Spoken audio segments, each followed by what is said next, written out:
a poised, intelligent woman who spent 30 years building a life with her husband.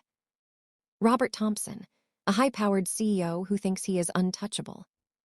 Ashley Vance, Robert's young assistant, ambitious and manipulative.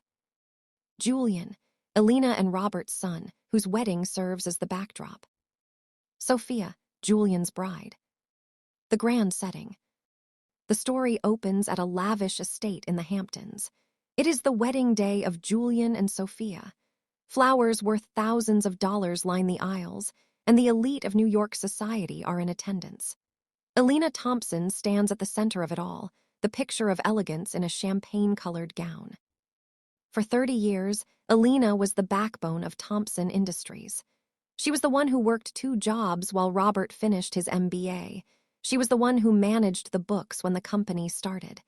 But today, she wasn't just a proud mother. She was a woman with a secret. The betrayal. For the past year, Alina had known about Robert's affair with Ashley. She hadn't found out through a cliché lipstick stain. She found out because she still managed the private family servers. She had seen the wire transfers to a condo in Ashley's name and the jewelry purchases from Cartier that never made it to Alina's neck. Robert thought he was being clever. He had been slowly draining their joint investment accounts, funneling money into consulting firms that were actually shell companies owned by Ashley. He planned to divorce Alina the day after the wedding, thinking he would leave her with nothing but a crumbling house. The public confrontation. During the reception, as the sun began to set over the ocean, Robert stood up to give a toast. But instead of honoring the newlyweds, his ego took over. He wanted to assert his power. "I have a confession," Robert said, his voice booming over the microphone. The crowd went silent. "Life is about growth, and sometimes you outgrow the people you started with. Alina, you've been a great partner for the early years, but I've found someone who matches my current energy. Ashley, would you stand up?" Gasps erupted. Julian, the groom, looked at his father with pure disgust. Ashley stood up, smirking, thinking she had just won the lottery. Robert looked at Alina, expecting tears. He expected her to beg. The countermove. Alina didn't cry. She didn't even flinch. She took the microphone from Robert's hand with a calm, terrifying grace. "Robert," she whispered, her voice echoing through the speakers, "I've always admired your timing.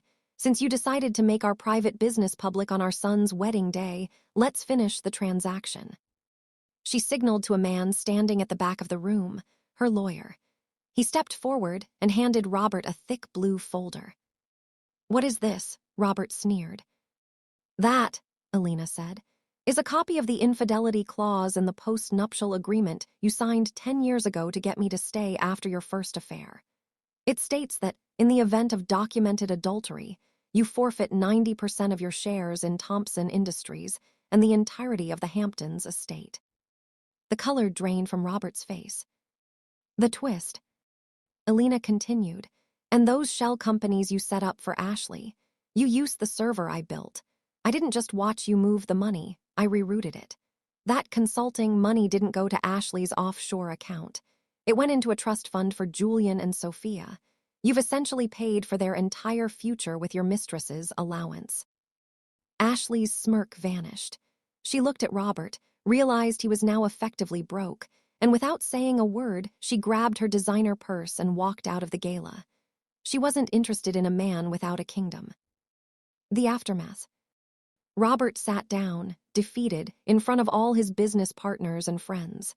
He had lost his wife, his company, his mistress, and the respect of his son in under 5 minutes.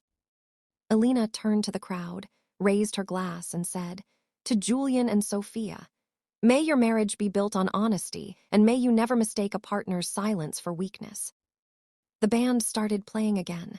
Alina walked away from the table, leaving Robert alone in the dark. She didn't look back once. She had spent 30 years building his world, and in one afternoon she had taken it all back.